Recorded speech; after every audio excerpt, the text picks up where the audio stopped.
And hi everyone. Somehow it's not sharing my screen.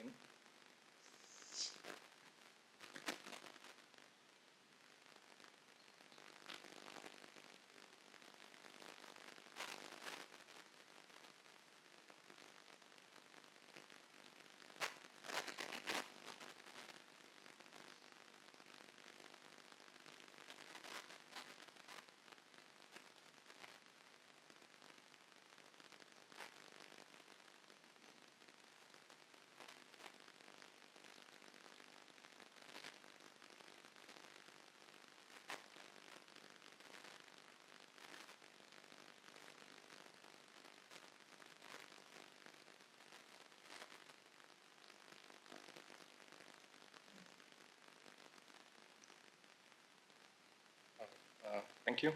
So, in this session, I'm going to talk about how to turn contradictions into data quality. And specifically, I'll be talking about what GLEIF is doing when we compare our LEI data with external sources, and what we do if we spot inconsistencies with our own data set. And maybe you're wondering, well, comparing two data sources and finding contradictions sounds very simple, right? You take your data sources, you link them, spot the error, and you fix it. However, as I will show you, it's not always that simple, because there's always a prerequisite. So when you want to compare two data sources, the first thing you need to be able to do is you need to link them. And what we heard yesterday and today is that in many cases, organizations are still relying on name matching or address matching.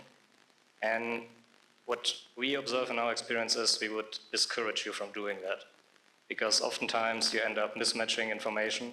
And instead, in our experience, it's always better to use some kind of identifier. And this is exactly the point where we always promote the LEI, because the LEI code gives you a global identifier, and additionally, it links to a local identifier.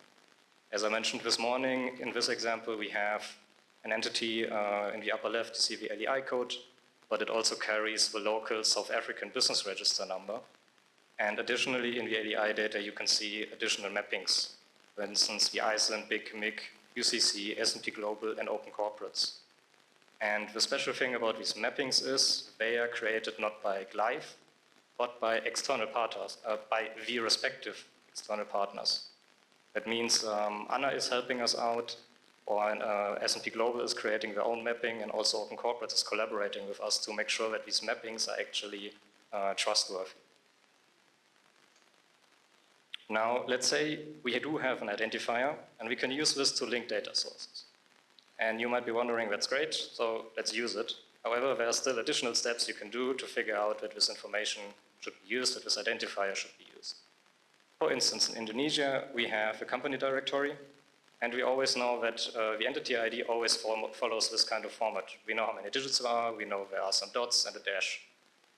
So we implement a check, figure out if this is the case. And if it's not the case, then we know, okay, whatever link we create with this identifier, it's probably not trustworthy, because it's a typo, or maybe this identifier belongs to some other authoritative source.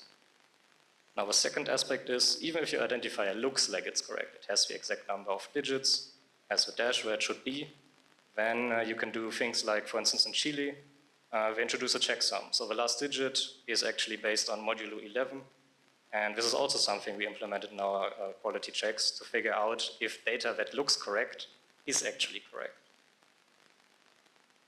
And this is also actually where we need your help. So what GLEIF is doing is we collect information about authoritative sources and legal forms worldwide. And based on this information, we create our quality checks.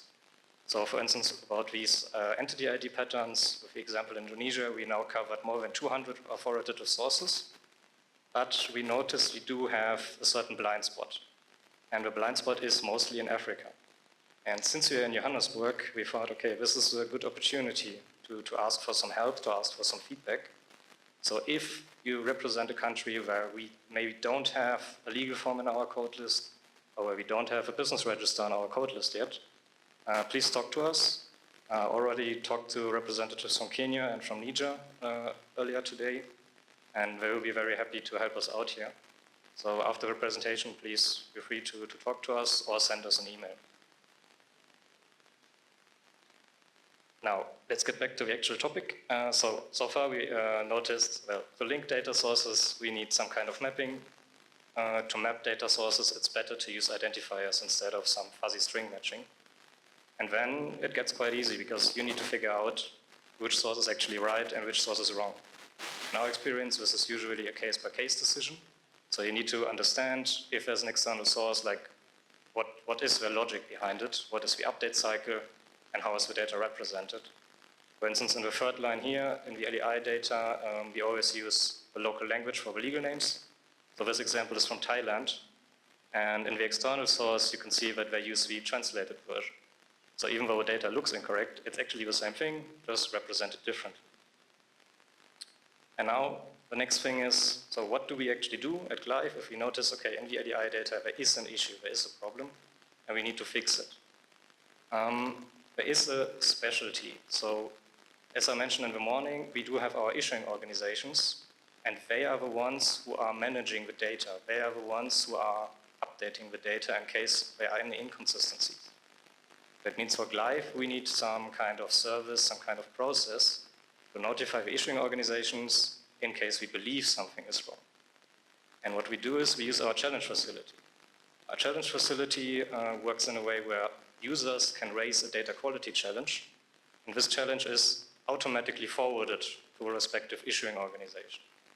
And this ensures that you keep the human in the loop, that there's still a human reviewing in case there's a suggested data change, and also it ensures that you use the local expertise. Because we as GLEIF, we cannot know everything around the world, so it could be that we raise a challenge, but actually we are wrong, because we don't understand some local specifics. And the interesting aspect maybe for you is this facility is publicly available. So every data user can use this facility for free and basically go on LEI search. On the top right corner, you will find a challenge button. All you need to do is sign up with your email address, and then you can suggest the data update. In this example, I'm suggesting an update to an entity creation date. And very importantly, you can then also attach an evidence as a zip file or as a PDF. And after a couple of days, the issuing organization will give you a response. And either they will update the LEI data and they agree with you, or they will disagree because maybe they have more updated information at hand. And they will always give you some kind of rationale why they rejected your challenge. And this is a very nice way to basically figure out if you have these two data sources and there's a discrepancy, who is actually right and who's wrong. Now, internally, we also have this facility available as an API. So we can also do this with hundreds of records in one go. And we are also offering you, if you're interested, to give you access to this API. So in case you are working with LEI data and you regularly have these cases where you find discrepancies, also please, again, feel free to talk to us. And we can arrange that you can get access and also use this challenge facility on a larger scale. And now, the last part of the presentation focuses on what to do if you find inconsistencies in your own data set without looking at external sources and you want to turn them into quality. So, in the LEI data, we have relationship records. That means we report things like LEI A says, I have an ultimate parent, which is LEI B. And in this example, we have LEI B who says, I have another ultimate parent, which is LEI C.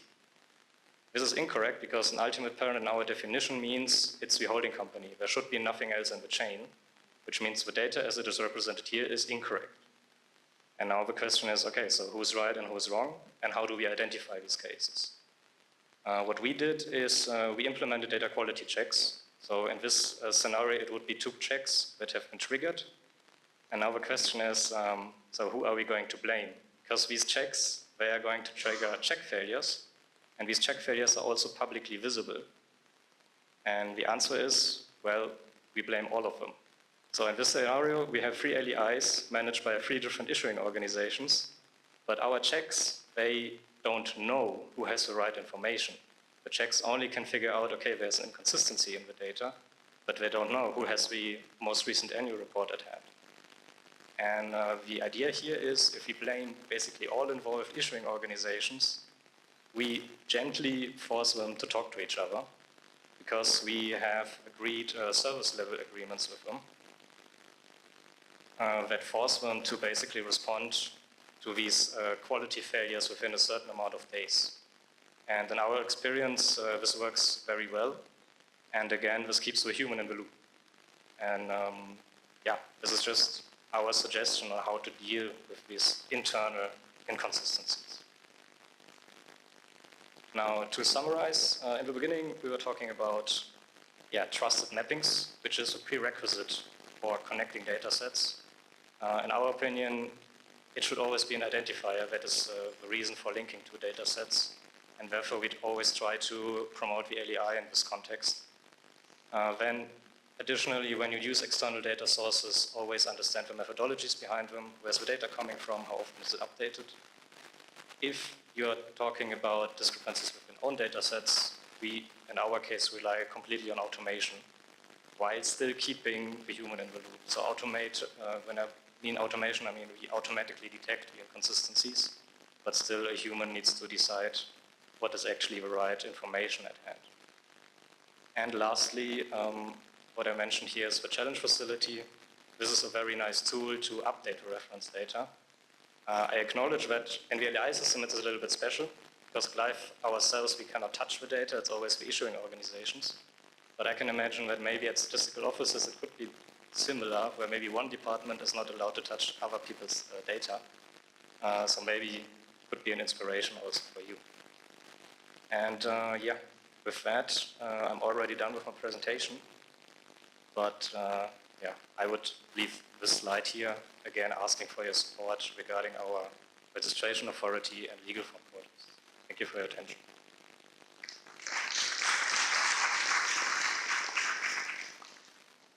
Thank you very much, Dominik. So let's open the floor to comments.